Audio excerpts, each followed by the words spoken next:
9వ తేదీ నుంచి పెద్ద నోట్ల మీద వ్యవహారం మీద ఒక పెద్ద ఎత్తున రచ్చరచ్చ జరుగుతున్న పరిస్థితిలో ఎవరు లాభపడుతున్నారు, ఎవరికి నష్టం జరుగుతుంది అనేటువంటి దానిపైన అందరం ఆలోచించాల్సినటువంటి అవసరం అయితే ఉంది. వాస్తవానికి ఇంతకుముందు మాట్లాడినట్టుగానే ఇవాళ ఆల్రెడీ వ్యవసాయ రంగం అంతా కూడా సంక్షోభంలో ఉన్నటువంటి పరిస్థితి.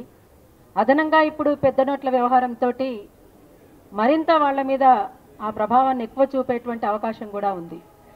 ఇదొక వైపు ఒక అంశం అయితే, దాదాపు 1,50,000 కోట్ల వ్యవహారం జియో సిమ్లకు సంబంధించి కొద్ది రోజుల క్రితం నుంచి జియో సిమ్ అని చెప్పేసి పెద్ద ఎత్తున ఎక్కడికక్కడ మనకు కనిపిస్తున్నటువంటి వ్యవహారం. మరి దీని వెనకాల ఉన్నటువంటి కుట్ర ఏమిటి?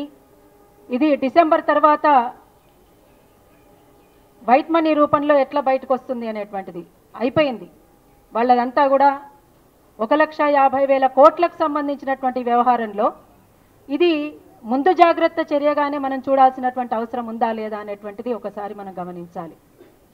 ఇట్లా ఒకవైపున ఉత్పత్తి అంతా కూడా అల్లకల్లాలమైపోతుంటే, ఇంకొక వైపున వాళ్ళకు సంబంధించినటువంటి వర్గాన్ని కాపాడుకునేటువంటి దిశగా, అప్రమత్తం చేసే దిశగా ఆలోచించినటువంటి చర్యలుగానే మనం అంతా చూడాల్సినటువంటి అవసరం ఉంటుందని చెప్పేసి భావించాల్సి వస్తుంది. ఇది వాస్తవానికి వాళ్ళ నుంచే వచ్చినటువంటి అంశం కనుక 5,000 నోటుని 10,000 నోటును కూడా మేము అనుకున్నాము, కానీ అది జరగలేదు అని. దానివల్ల ఎవరికి ఉపయోగం? 5,000 నోటు ఇవాళ 2,000 రూపాయల నోటు బయటకు వచ్చిన తర్వాత ఆ 2,000 రూపాయల నోటును తీసుకుపోయి మార్కెట్లోకి పోతే చిల్లర దొరకలేదు. అష్ట కష్టాలు పడుతున్న పరిస్థితిలో ఉన్నారు. పెళ్లిళ్ళు ఆగిపోయినాయి ఒకవైపున, ఇంకొక వైపున రైతాంగం అంతా కూడా అల్లకల్లోలం అయిపోతుంది. మామూలు వాళ్ళు కూడా ఒకప్పున సరే 78 ప్రాంతంలో జరిగినటువంటి ఇట్లాంటి సమస్య తలెత్తినప్పుడు ఇంత ధరలు అప్పుడు ఆనాడు లేవు, ధరలు పెరిగినటువంటి రీతి ఆనాడు లేదు.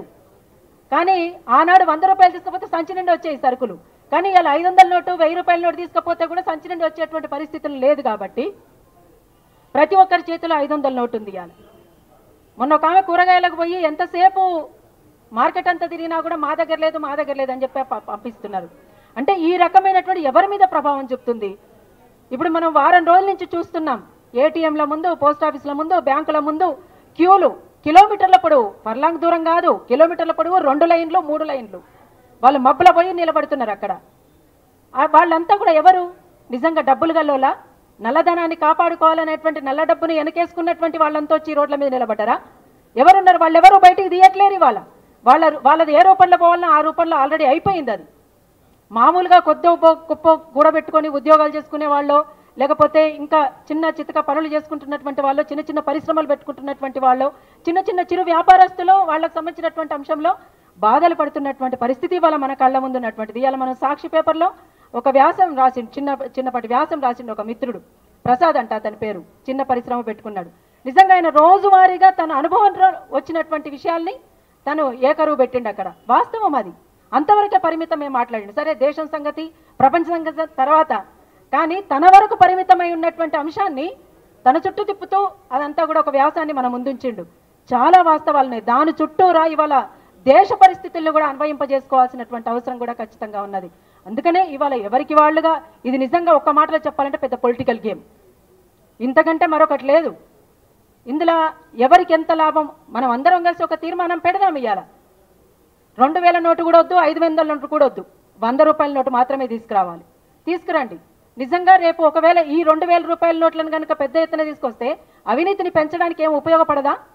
నల్ల డబ్బును దాచుకునేటువంటి వాళ్ళకి ఇదంతా ఉపయోగపడదా?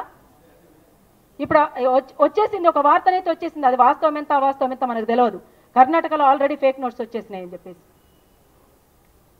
సరే అది వాస్తవమే అయితే కనుక దీన్ని ఏ మేరకు అరికట్టగలుగుతున్నారు, ఎక్కడెక్కడ అరికట్టగలుగుతున్నారు, అరికట్టడానికి గల చర్యలు ఏ మేరకు తీసుకున్నారు ఇంతకుముందు అనేటువంటిది. అందుకనే ఇదొక ఈ విషయంలో మనం అంతా కూడా ఖచ్చితంగా ఒక సీరియస్గా తీసుకోవాల్సినటువంటి అంశం అయితే ఉన్నది.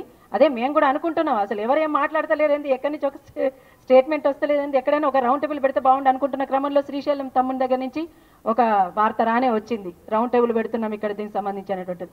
అందుకని దీని మీద ఇక్కడ ఉన్నటువంటి పొలిటికల్ లీడర్స్ కూడా ఉన్నారు, పెద్దోళ్ళు. అందుకని వాళ్ళు కూడా పైన పెట్టాల్సినటువంటి ఎఫర్ట్స్ పెట్టాల్సినటువంటి అవసరం ఉంది. సరే, ఎవరి మీద నిఘా ఉంది, ఎవరి మీద ఏ రకంగా ఉన్నది, వాళ్ళ నుంచి ఎంత డబ్బు బయటకు వస్తున్నది అనేటువంటి ఎక్కడి నుంచి ఎక్కడేమొస్తుందో ఏం సంగతి ఏం బయటపడట్లేదు, ఎవరిది బయటపడట్లేదు. మామూలు వాళ్ళు ఉంటున్నారు బయట, రోడ్ల మీద నిలబడుతున్నటువంటి వాళ్ళు మామూలు వాళ్ళే. ఎవరు కూడా డబ్బులు గల్లోళ్ళు ఎవరు క్యూలో నిలబడతలేరు. పెద్ద పెద్ద సినీ పరిశ్రమలో ఉన్న వాళ్ళు ఎవరు బయట ఉంటలేరు. పెద్ద పెద్ద అధికారులు ఉంటలేరు. లావాదేవీలు నడుపుతున్నటువంటి వాళ్ళు ఉంటలేరు. ఎవరు కూడా ఉంటలేరు. జియో సిమ్లో డబ్బులు పెట్టినాడు కూడా రోడ్డు మీద లేడు. అందుకనే ఇదంతా కూడా జరుగుతున్నట్టు. వెంటనే ఈ 2000 నోటును కూడా రద్దు చేసుకుంటే కూడా అభ్యంతరం ఏం లేదు. ఎందుకంటే చిన్నపిల్లలు అంటున్నారు, ఇది మేము ఆడుకునే నోట్ల లెక్కున్నది, ఇది అసలు ఇది పనికొచ్చేదేనా అని చెప్పేసి. ఇప్పుడు కూడా చిన్న చిత్కా పనులు అంటే బండికి సంబంధించి ఆ 2000 నోటు తీసుకుపోయి పెడితే మా దగ్గర చిల్లర లేదు కాబట్టి, అంటే చిల్లర వచ్చినాడే మేము ఇస్తాం, కాకపోతే ఇప్పుడు ఆ బండికి సంబంధించి రిపేర్ అయితే చేయండి అని చెప్పేసి అక్కడ పెట్టి రావాల్సిన పరిస్థితి వచ్చింది. మరి ఎట్లా నడవాలి? మామూలు వాళ్ళ పరిస్థితి ఎట్లా గడవాలి, ఎట్లా నడవాలి?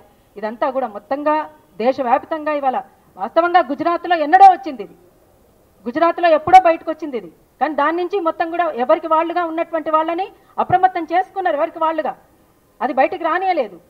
నిజంగా నల్ల డబ్బు దాచుకున్నటువంటి వాళ్ళనే బయట పెట్టాలని అనుకుంటే దానికి సంబంధించినటువంటి చర్యలు ఎట్లా తీసుకునేది ఉండే అనేటువంటి విషయంలో కూడా అవగాహన ఉండాల్సినటువంటి అవసరం ఉన్నది. అందుకనే దీనికి సంబంధించి వెంటనే ఈ వ్యవహారాన్ని వెనక్కి తీసుకోవాల్సినటువంటి అవసరం ఉంటుందని చెప్పేసి కూడా మేము కూడా భావిస్తా ఉన్నాం. 100 రూపాయల నోటునే వస్తే ఆహ్వానించడానికి కూడా అందరం కూడా సిద్ధంగా ఉంటామేమో అని చెప్పేసి కూడా తెలియజేసుకుంటూ